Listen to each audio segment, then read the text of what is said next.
Everybody ready? Ready?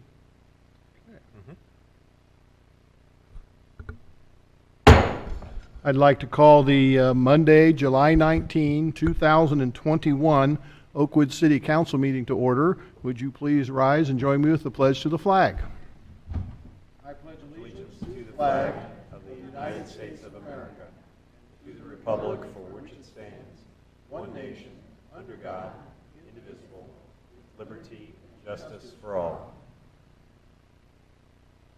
May I have a roll call, please, Lori?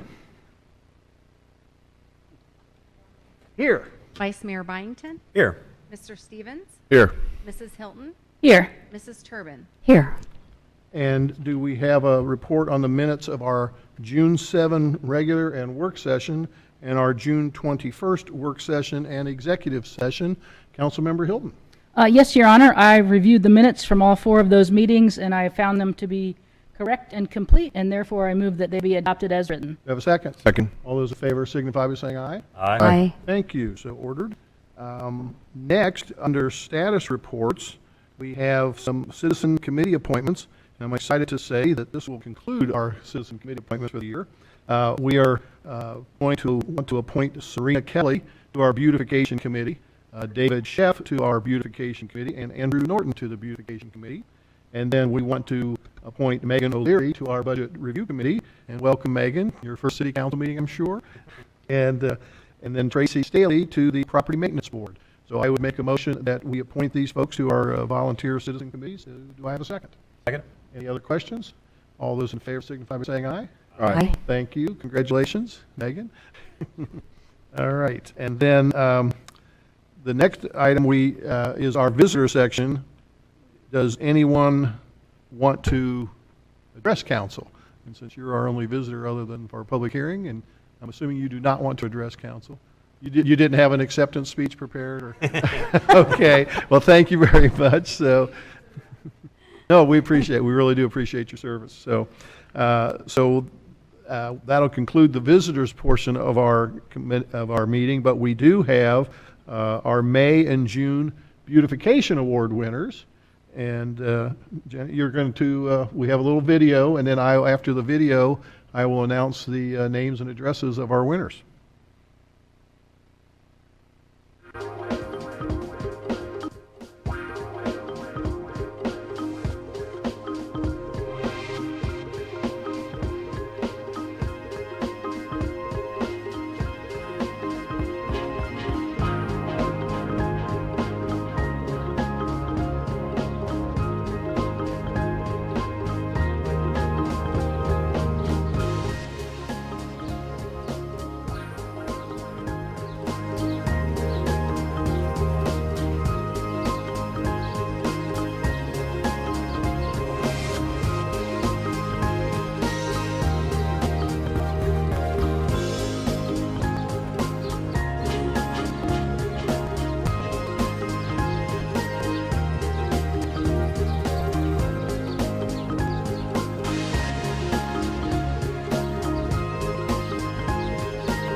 was very nice.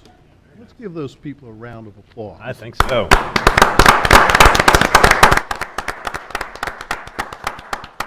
So these were our award winners for the months of May and June, and we will later on this fall announce the winners of our July and August beautification award winners.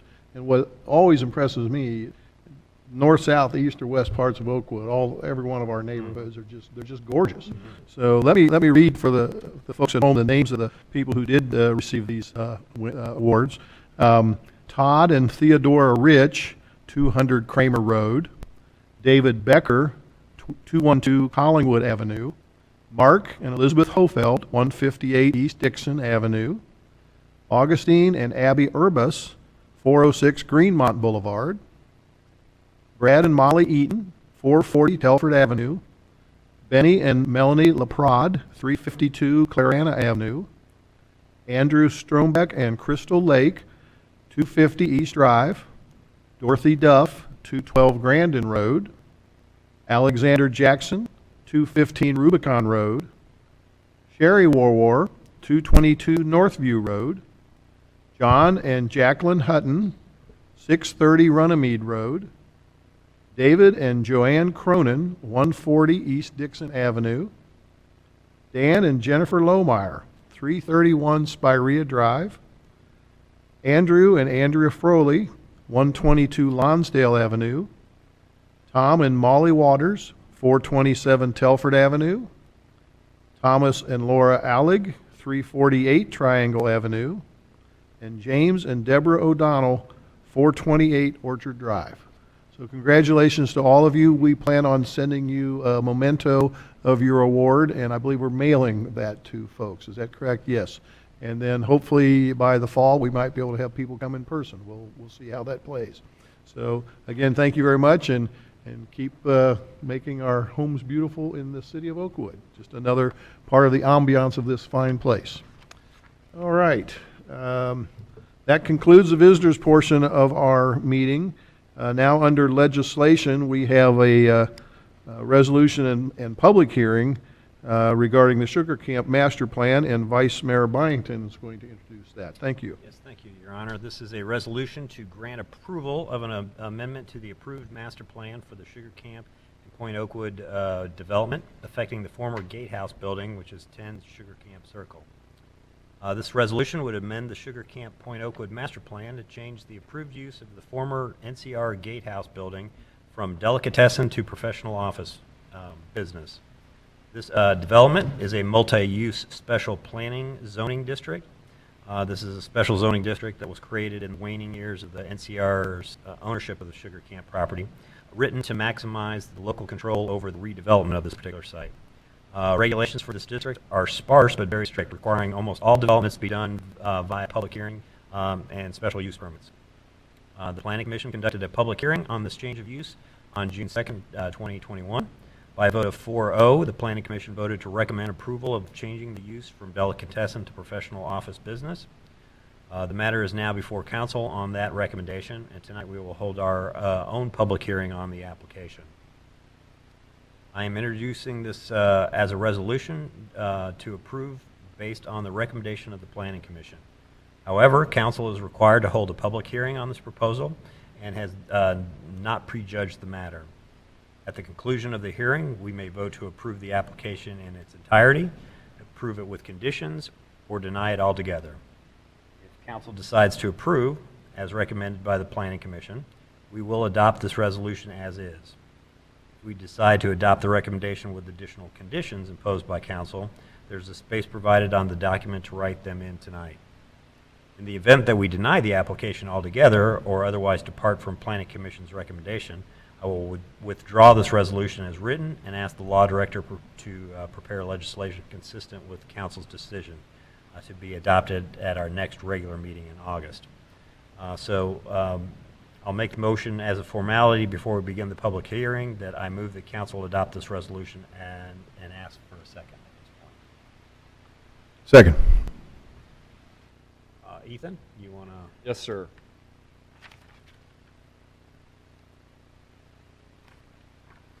I have just a very, very brief PowerPoint for you this evening. As you stated, we have one application before you, which is 21-1. The applicant is Natalie Dunleavy with National Processing Solutions. The location of the project that we'll be talking about this evening is 10 Sugar Camp Circle, and the nature of the request is to amend the Sugar Camp Point Oakwood Master Plan to change the use of an existing building from a delicatessen to professional office business use. Now, for those of you watching at home or here this evening who are not familiar with our process, we have a twofold approval process, which you alluded to. And that is the Planning Commission held a public hearing on June 2nd and voted to unanimously recommend approval to City Council the request to amend the current Sugar Camp Point Oakwood Master Plan. Now, here this evening, City Council will approve, deny, or approve with conditions the request to change the current use of the gatehouse deli to professional office space. Now, just so we can orientate ourselves here just a little bit, at the top of your screen, the cluster of buildings here, that is the main Sugar Camp campus, and then highlighted in yellow here is the 10 Sugar Camp Circle, which we'll be talking about. Now, just a little bit of history. The original Sugar Camp Master Plan was approved on April 23rd, 2007, I believe, and the plan was amended a number of times, sometimes to accommodate market demands, or sometimes to shift or approved uses within the development. The gatehouse building has been vacant ever since before the original master plan approval, and no one has stepped forward with the plan to operate as a deli or any other type of food services establishment. Now, while this represents a change in its approved use for its building, it is not in any way a new use within Sugar Camp development, much of which is already approved for professional office-based use. Now, the applicant here this evening has invested significant funds in repairing and restoring the current building. Landscaping will be compatible with the surrounding development, and exterior finishes will be compatible with the surrounding neighborhood. Now, the applicant is proposing a 10.5 square foot wall sign, which will be bronze in color to complement the existing building. This is an artist rendering of the landscape, which the applicant is proposing. Now, the colored portion of your screen here is somewhat existing, but the majority of what you see here will be added in addition to what is currently there now. This is the 10.5 square foot wall sign, which the applicant is proposing. Now, it will face west shots on the westernmost portion of the building, and as you can see here, the colors do complement the existing current building. Now, in terms of parking, National Processing Solutions is currently located within another development within Sugar Camp. And given approval here tonight, they will move across the parking lot to 10 Sugar Camp Circle, and this should result in no change in existing traffic patterns within Sugar Camp. And the business will utilize existing parking spaces, and there will be no new parking added. Now, NPS is not generally open to the public. The gatehouse building will be a work environment for NPS employees only. Now, there are currently 2 NPS employees who will work on site, and the applicant has indicated that she has no plans for expansion, which minimizes the demand and impact on parking. Now, this is a picture I took of the rear of the building, just alluding to, and I believe there are 5 to 6 dedicated parking spaces. And here's a picture of 2 of the parking placards that say NPS parking only. This is a view of the building standing on Kramer and West Shantz. Again, you can see here some of the existing landscaping that's already there, which will be enhanced. And where this bare wall is, that's where that NPS sign will be located.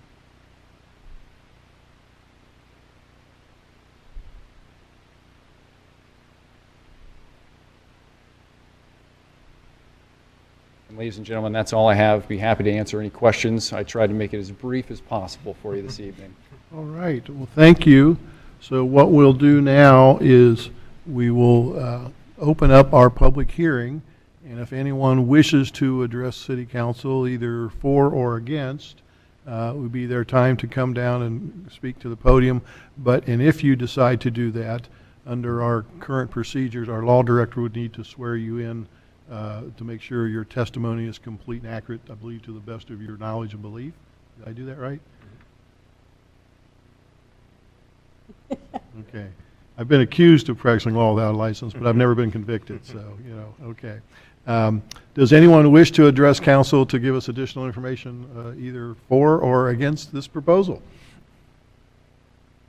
Okay, well, the applicant is here, so we know where she stands. Bill, I have a couple questions. Okay, but I was going to open it up to questions to either Ethan or the applicant, correct? Go ahead. Ethan, I think you can answer these. First of all, there's already in Sugar Camp. How many employees are currently? I mean, just approximate. I don't need to. Well, thank you, Natalie. Thank you. We currently have 5 employees, but the bulk of them are sales folks who do not come to the office, except Okay. maybe once or twice a month to pick up equipment. Well, 5 is wonderful. That's yeah. I'm not. It's an overwhelming question. That's wonderful. And then with those parking spaces, I've been down there obviously a few times. I like that there is signage that says for the company only, but I feel like they're far enough away though. It'd have to be really full for others to use those spaces. I'm guessing, right?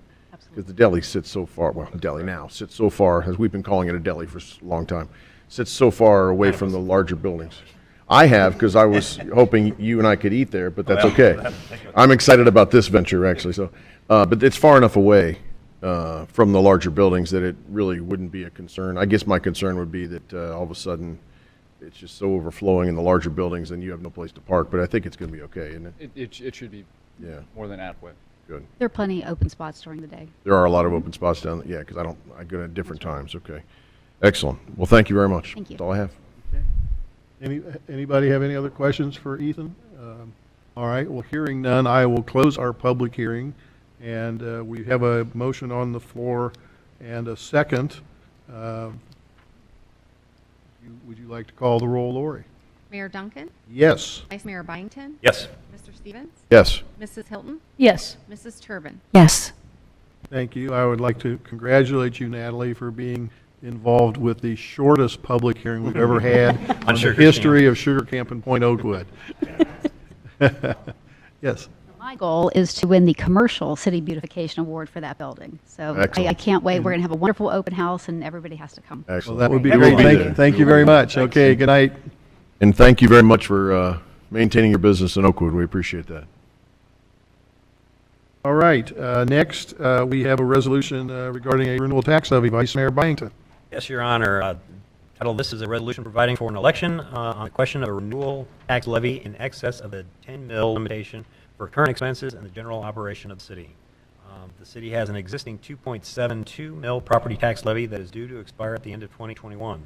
The 2.72 mil levy was first approved by Oakwood voters in 1991 and has been renewed every 5 years since then. At our June meeting, the council took the first legislative steps to put this matter on the ballot for renewal, and this resolution is the second and final step. It is important to note that that since this is a renewal instead of a new levy, it will maintain the current level of property taxation and will not increase property taxes. I move that council adopt this resolution tonight. Do we have a second? Second? Any questions for Vice Mayor Byington?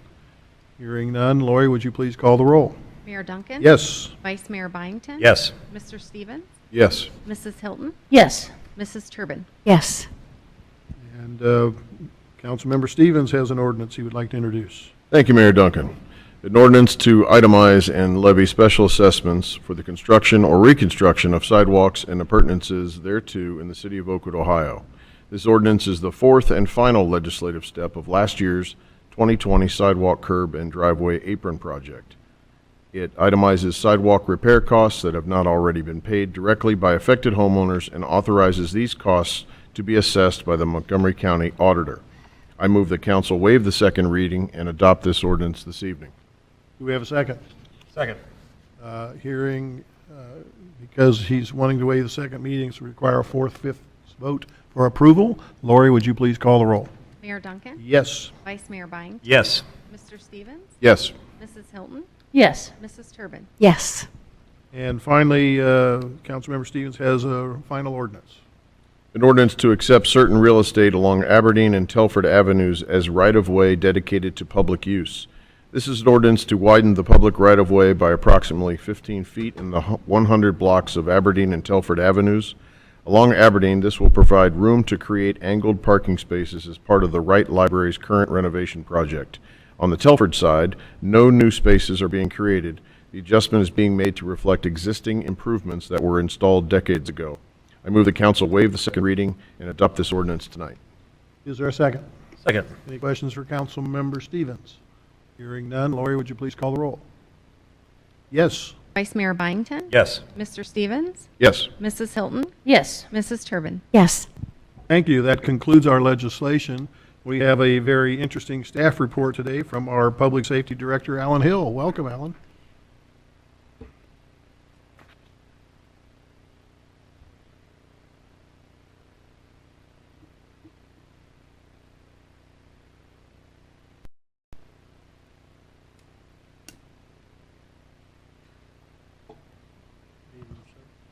Trying to move that so I can.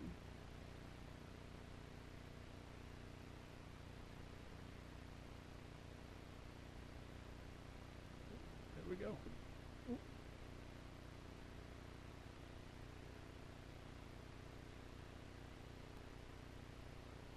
May have to go back over to the podium, Could sir. be- It looks like you're trying to play a Wii game there. Yeah, we.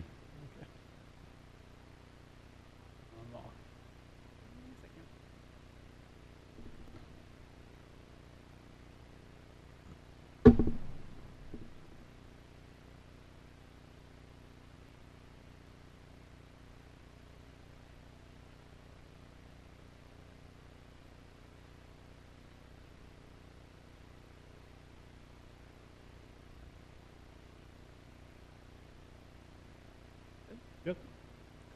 Good evening, Mayor, Welcome. Council. Sorry about that. That's okay. I'm here for my annual summer safety department update. I'm just going to brief you guys on our recent camera implementation, our emergency operations plan tabletop exercise that we recently conducted, the Good Choice ticket site, our program, security camera registration, our mental health training, and finally our shameless plug about our Citizens Police Academy that we do every year this time.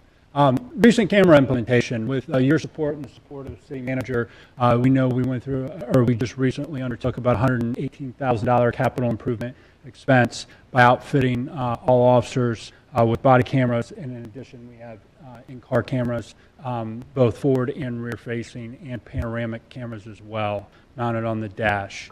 That was officially completed on June 14th. As I just mentioned, every officer is assigned their own body camera, and every marked vehicle is equipped with dash cams and rear facing cameras as well. Significant technology update for our organization given the times. Very well received by the members of the department, and I think this will be a valuable asset to us as we move forward. So I greatly appreciate the support with us being able to get this technology. And those images, just for clarity and for the folks at home, those images were actually taken from a real traffic stop from an officer's body cam and dash cam. The camera that's on the right is actually his body-worn camera that is mounted on his vest, and the camera on the left is the fixed dash cam as he stopped the vehicle. So in this particular instance, the officer elected to do what we call a passenger side approach. Instead of approaching the vehicle on the driver's side, he elected to approach it on the passenger side, and that's why you see him on the right side of the vehicle versus the left. But that is the clarity of the images of the camera. So the technology is amazing. The high definition quality and resolution of the cameras is pretty incredible. The emergency operations plan tabletop exercise. Council back on April 5th approved and adopted the city's recently revised emergency operation plan.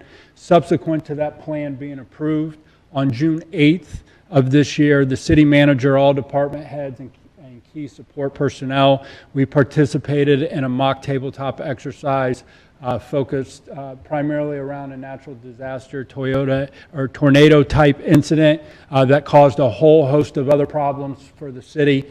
We spent a couple hours in this room going through that exercise as it continued to evolve, and we used that new emergency operations plan as a response guideline. So I think it was very beneficial for everyone who participated, identified a lot of strengths, and also identified opportunities for improvement, and it was some good discussion amongst everybody in the room. The Good Choice ticket program, This summer, we implemented this program. The program is designed to recognize Oakwood youth for making good choices, such as using a sidewalk or a crosswalk, wearing a bicycle helmet, playing outdoors, being respectful, looking both ways before they cross the street. We've issued out somewhere in the neighborhood of 75 of these already. It's been very well received by the community. A lot of positive interactions between public safety officers and the youth of our community has occurred as a result of this program. And I think as we go forward each summer and this program builds a little bit, I think it's going to be a very, very successful program for our city for years to come. Security cameras. We see still images or video, surveillance video from outside commercial cameras that we traditionally see in businesses. We know a lot of the homes today and businesses, they are installing security cameras. And what the safety department wants to do is we're asking our residents and local businesses to register their security cameras with the department to help provide the department with information that could potentially solve crime.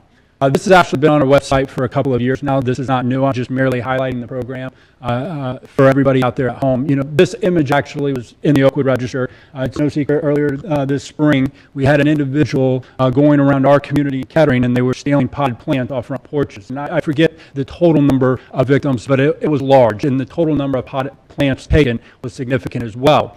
But it's because of images like this that exist with today's technology is one of the reasons why this case was able to be solved so quickly. And we know when we respond to calls for service, and if it's a burglary or a theft or something like that, one of the first things we're doing is seeing if that home is equipped with surveillance cameras or their immediate neighbors are. In many instances, that the answer to that question is yes. So there's very often when we get crimes, particularly that occur overnight when people aren't out, there's very few witnesses. We look for surveillance video in the immediate area. And for us here, it's predominantly residential. So what we're asking anybody at home is if you have a security camera registration, or if you have a security camera and you feel comfortable registering it with the safety department, we ask you to do so by going to our website at www.oakwoodohio.gov. Under Safety Programs and Services, there's a highlighted box with the camera on it that says Security Camera Registration. From there, you can download a form, and you provide all your information. And at the bottom, there's a paragraph that basically tells you what we do and we don't do. This is not for us to monitor what's going on. This is for us to only use in the event of we're actively working on a criminal investigation, and we're trying to use this video to help identify subjects or suspects in a potential crime. Mental health training. There was just a recent article in the Dayton Daily News and the Oakwood Register reference a significant block of training that we're conducting throughout 2021 for all public safety officers. And it's designed to implement a series of trainings focused on mental health in an effort to equip every officer with the necessary skills to safely and effectively do their job. Why we believe this training is so important is there's a lot of undiagnosed and untreated mental health that occurs in our society. And it's very unfortunate. And some of the statistics show that as recently as 2019, approximately 20% or 51.5 million Americans in the U.S., adults, experience some sort of mental health condition in 2029. And 10% of all law enforcement officers, or all law enforcement calls for service, it is believed involves somebody who's suffering from a mental condition. So what we've done this year is we've really focused on a series of trainings that help equip our officers with the necessary tools that if they're dealing with somebody who's presenting in a manic state or clearly suffering from a mental health condition, we can more safely and efficiently and effectively manage and handle that call to bring it to a desired outcome. These trainings include, the department has already completed a Talk Saves Lives program. This was conducted by Dr. Sally Luther Wilson, who sits on the Board of Health Commission. Her and Leanne Fulford actually presented it to the entire department, and this training focuses on the warning signs and the risk factors associated with suicide. No community is immune, And we are reminded of that a few times a year when we respond to individuals within our own community that have taken their own life. And there are times we have the opportunity to interact with individuals that are threatening to commit suicide or actively trying to commit suicide. And this training really opened our eyes, and I think going forward we'll be better prepared to handle these types of calls. Mental health first aid training for public safety officers. It provides us with the opportunity to better recognize signs and symptoms of mental illness and substance abuse. All supervisors are going to complete a 40-hour crisis intervention certification training program. 50% of our supervisors have already been through it, and in October and January, we'll wrap that up and have all our first-line supervisors completed the training. De-escalation training in September, we will be conducting an in-service training block for all sworn public safety officers on de-escalation. This training is designed to provide officers with the essential tools and tactics needed to achieve the most desirable outcome when dealing with an individual in crisis. The Applied Suicide Intervention Skills Training. This is more of an advanced suicide intervention training, and it focuses on a skilled intervention and then developing a safety plan to keep someone alive. If you have an individual who's maybe tried to commit suicide a couple times, or they have threatened to commit suicide a couple times, and we've responded and tried to get them some of the help they need, this is a more involved class. It's an intervention, and it's a post-incident. What can we do to help this person going forward? And then the last component of this is providing dispatcher training. And this is called the Crisis Intervention Companion Training. It's designed specifically for dispatchers to provide them with the knowledge and skills necessary to identify and to respond effectively to a caller in a mental health crisis. So I think when we get on the other side of this training, if every officer completes all of the training, it's about 70 total hours of training. So when we get on the other side of this training here going into 2022, I think as an organization, as a whole, we're going to be better prepared to handle these types of situations moving forward.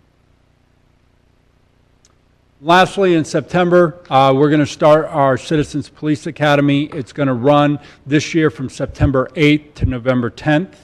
I'm happy to report the class, or this year's academy is already full. It was actually full within 3 days of us actually putting out or soliciting applications. And we have a waiting list that's about a half of an academy already going into next year. So at home, if you do have interest, in the program, what I would say is go ahead and submit an application, and we'll keep it on file. And once we complete this academy, depending on how many people we have on a waiting list, we may, instead of waiting until September of next year, we may try to do one right after the first of the year if we have enough people who are interested in the program. So even though this one's full, again at home, go ahead and go online, download an application off our website, go ahead and submit it, and we will be in touch at some point, I can promise you that. And some of the topics covered during the academy include just an orientation and an overview of our department. The Oakwood Safety Department is pretty unique in what we do, seeing how we're the only one in the state of Ohio that operates the way we operate, being a fully consolidated police, fire, and EMS organization, and we have been that way since 1928. We're going to talk about our patrol operations. We go into our traffic enforcement. We talk a lot about use of force, active shooter training, evidence collection. And because we're unique in what we do with regards to public safety, we also add a fire prevention and education component of that as well. And as you can see, Mrs. Healy up there, bucket list item for some, you get to drive a fire truck in a wide open parking lot with nothing around. It is free of charge. It is open to any Oakwood resident or any individual working within the city of Oakwood. And although it says applications are currently being processed, as I mentioned, it's already the September class is already full. And we're excited to offer this to the community because I think it's a great program. The participants have a lot of fun, and I know all of us within the department that participate, we thoroughly enjoy interacting with our residents in this platform. And with that, I will take any questions. I remember when you first brought that to us and you were concerned that, well, maybe nobody would care to even apply. And it says, well, we'll try it, and if it works, fine. If it doesn't, we'll let it go. And it's filled up quickly every year, sir, and that's a great testament to our residents. And, Yeah. and all of the folks that I've talked to that have participated in the past, they've all had, outstanding kudos for not only what they learned, but also the professionalism of our existing staff. And that was very important, I think, as well. Yeah, So, I appreciate that. any other questions or comments Yeah. for the chief? Yeah, Chief Hill, I have a question about the registration of the security cameras. So what happens if you aren't registered? Does that mean the video can't be used? No, Okay. not at all. If you choose, all registering does, it helps us, if we have a crime in the area, it helps us have a reference point, So you know that it exists, so we know it exists, who because has- right now, what we essentially do is we canvass the area. Right. And everybody, and all the officers, you're looking for that Rings doorbell cam, right? You're looking for that big block next to Okay. the door with the circle. So and that's what we're looking for, whereas right now, we respond to if we would respond to a call for service and we would have registration on file. Right, okay. The dispatcher could pull it and say, hey, you're at 321 whatever street, just so you know at 326, they have a security camera. Versus right now, we're canvassing the area, knocking on the door. Do Right, you have a okay. camera? Do you know anybody that has a camera? So absolutely. That makes sense. Okay. Helps us out. And so how many people or what percentage do you think have security cameras residential? It would be hard for me to put a number on that, but it wouldn't surprise me if 10, 15% of the total residential units have some form of security camera, whether we can see it or not, because many don't put it on the outside, that they'll have it mounted on the inside, facing their front door. There's really, security cameras today is how much money you want to spend. So people won't overtly put them outside for everybody to see. They'll strategically inside that will face their front door, they'll face their back door, they'll face their side entry door. And if somebody walking by doesn't recognize the fact that the property is fully equipped with security cameras, but it is. Right. Many of them have the ability to access it, through their phone, and they're watching their cameras live. So it wouldn't surprise me 10, 15% of the overall residences within our city that would have some form of security device. Got it. Thank you. Other questions for the chief?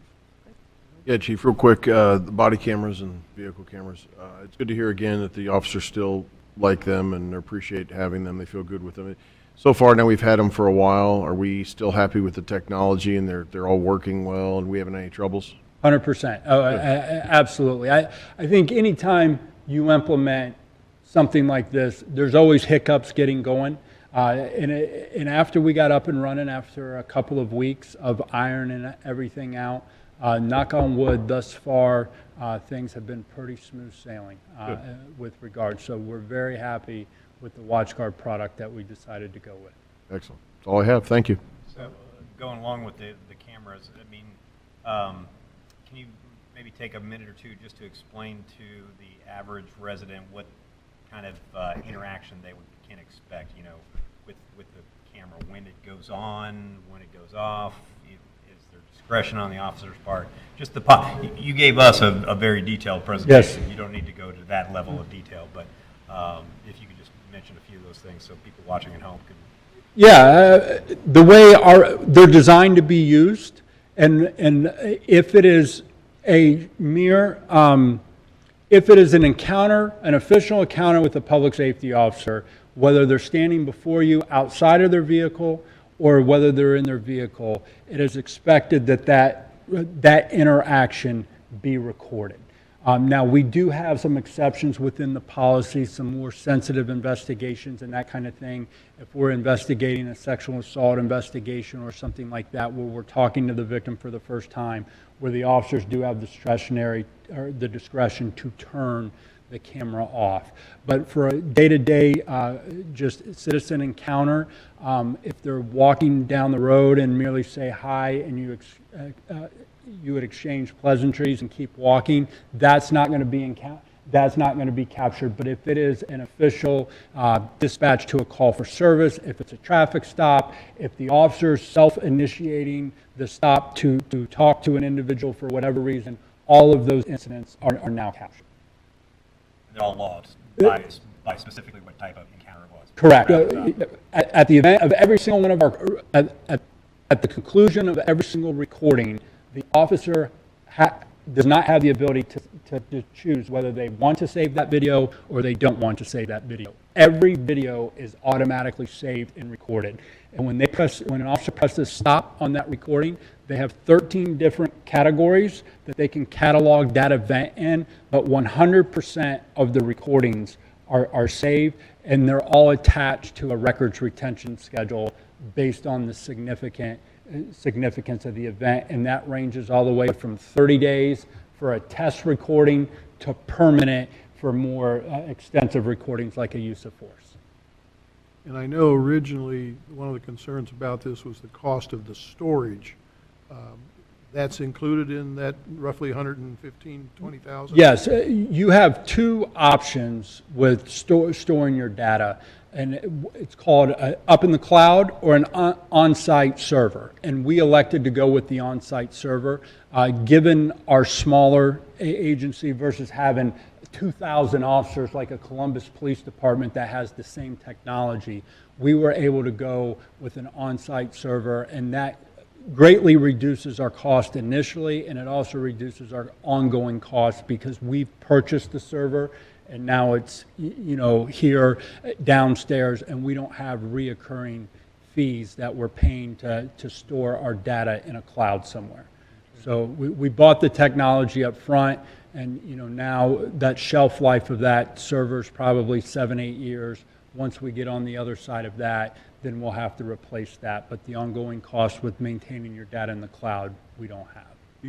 Is the estimated life of the cameras, both in car and body, about the same? It's about the same. It's about 7 years is what they recommend. And the biggest thing is your camera may still fully function and operate, but the technologies pass you by. Yeah. Because we know the cameras that our officers deploy every day on their uniforms today are not going to be the same technology 2 years from now, and they continue to evolve. And when we purchased these, we purchased them with 5-year no-fault warranties, which means if somebody drops their camera and they run it over with a cruiser, as long as we can put the rumbling or the broken parts in a bag and mail it back, they'll send us a new camera. It is completely no fault warranty to us. So who knows, I'm going to say probably within the next 5 years we may get an upgrade or two, just because the camera may get damaged somehow. So, okay. Yeah. Well, very good. Thank you for that report. It's very timely and very informative. Thank you, Mayor. Okay. Thanks, Council, for this continued support. Okay. There's something new tonight, and we're calling it an Oakwood moment, and Council Member Turbin would like to have the floor. Thank you, Mayor. Okay, and I am happy to introduce a new segment to our City Council meetings. Every month during our council meetings, we talk about committee meetings and new legislation and upcoming events and all those important matters to the community. But every day, all of us are out and about, and we see things that make us appreciate living in Oakwood. And so we wanted a snapshot of those moments as a way to visually recognize them. And so we're calling this segment an Oakwood moment, and it will appear as a regular agenda item at our council meetings. It could be a picture of anyone, any place, any happening in Oakwood that would be of interest to the community. For example, this April, when we had that snowfall that just caught us by surprise, Council Member Hilton took a delightful picture of kids sledding down the front lawn of Hawthorne Hill. Now that's an Oakwood moment, and so we want to capture that. Another example might be, the daffodils this spring at Smith Gardens. I mean, they were amazing this year. Or it could be a milestone anniversary for any of our residents or businesses, like Stevens Insurance, or a picture of our Rotary members collecting old paint cans, as a service to the community. And so that's the concept, and we are happy to introduce the Oakwood moment, and we hope that you enjoy it. And so for our first Oakwood moment, and in honor of the National Parks and Recreation Month, I would like to recognize our beautiful gardens. In June, 3 of our gardens were featured in walking tours. Our lovely Smith Gardens and Lloyd Gardens were showcased by the Dayton Garden Club in their 2021 Garden Gems Tour, and Francine's Garden was included in the Historical Society's Hidden Manor Tour. Over 800 people came through our gardens for these tours, so that's definitely an Oakwood moment. You know, it's pretty amazing when you think about it. Besides Smith Gardens, Oakwood has 3 natural areas. We have 6 parks, 3 tennis courts, and a dog park. Did I get them all right? But that's amazing in 2 square miles, it really is. And of course, we can't mention these beautiful areas without recognizing Carol Collins, our Director of Leisure Services around the corner there, and Brian Caldwell, who is our horticulturist, and his staff, Chris North and Darren Witherspoon, and they are the ones that take care of this and upkeep them for us. So many thanks. So that's our first Oakwood moment. Well, very good. That was pretty cool. Yeah. All righty, look forward to doing that here next month as well. It's now time for our city manager's report. Our city manager is on vacation, and acting in his stead is the famous Carol Collins, our Director of Leisure Services. Do you have, in fact, a city manager report? Well, the only thing I have to say tonight is I would like to thank Alan for his report and giving an update on the Public Safety Department, as well as the report on Sugar Camp that Ethan had given. I think we have a lot to be proud of. I'm glad to be here tonight representing Norb while he's on vacation. So thank you very much. Very good. We appreciate your brevity. We will be sure to give Norb some talking points. Thank you. And then with that, it would be time for council comments. Councilmember Turbin. I do have a comment, just a very short one. You know, lately there's been a lot of discussion about this mysterious disease that's killing our birds. And like many other residents in Oakwood, my husband and I are bird lovers, and we have a lot of bird feeders out. Well, the latest report that I have seen from the Ohio Department of Natural Resources, they still have not identified a cause for these birds getting sick. And they do warn us that they are congregating at bird baths and feeders, and so they recommend a few things. That number one, we take down all of our feeders and leave them down until they can identify a cause. They say to clean your feeders and soak them in a 10% bleach solution. I was reading something in the Dayton Daily News, and they were talking about this, and they said, no, all you have to do is take 9 parts bleach and 1 part water, and I'm like, no, that's wrong. That would probably choke our birds. So no, it's supposed to be 1 part bleach to 9 parts water. And I did call them and correct them. But anyway, obviously avoid handling the birds and keep your pets away from them. And I hope next month we'll have a better report on that. Thank you. Thank you. Councilmember Hilton. Yes, Your Honor, just one thing. I wanted to comment on the Good Choice ticket program that Chief Hill mentioned. Well, I was doing my Saturday visit to the first block of Wisteria, where my dad lives, and there were some other adults around on the porches, like Saturday mornings are in Oakwood. And little Joel, who's almost 6, saw the adults, went into his house, and came out and said, I got a ticket! I got a ticket! So he got a Good Choice award. He thinks it might have been one of the first, because it was early in the summer, and it had the number 7 on it. But anyway, so he was so excited, and he was wearing his helmet and using the crosswalk, and probably looking both ways. But anyway, and Joel, since he's been a baby, dresses up like a fireman every day. So, so anyway, this was a really big day for him. So great idea. Thank you. All righty. Councilmember Stevens. I have no comments this evening, Mayor Doug. All righty. Vice Mayor Byington. No comments from me either. All right. Well, I would like to echo actually Councilmember Stevens and Councilmember Turbin's comments about wanting to keep businesses in Oakwood. And I do want to give a shout out to the Stevens Insurance Agency, who celebrated their 40th year in the lovely city of Oakwood. Bill and Pam Stevens founded the business, and their son, our fellow councilmember Rob Stevens, is also affiliated with the business today. And I buy my homeowners an auto policy from Councilmember Stevens, and it's a great bargain. And I get outstanding service when a tree falls on my house, which it did 5 years ago. So Yes, it did. yes, it did. So congratulations to your family and the business. Thank you, Bill. Much appreciated. All right. And then lastly, I had another note. We got another nice note from a citizen, and this was near, this was on the 4th of July, so it was sort of a 4th of July story. He wanted to send a compliment about one of our police officers. On July 4, the neighborhood mothers arranged for a bicycle parade around Oak Forest, Acorn, Thruston, and Hathaway. Someone flagged down Officer Payne, and he then took the time to stop. He talked with the children and then led the parade around the block. The kids were excited because he turned the lights on of the police car. And then he again started talking to the parents. He was a great representative of Oakwood and the police department. I know the parents were grateful for his interaction with the children. So please give him our congratulations, and we appreciate his efforts on our behalf.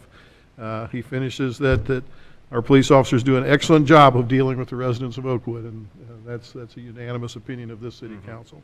So I have no other comments. Our next regular session is going to be on Monday, August 2, 2021. We are adjourned.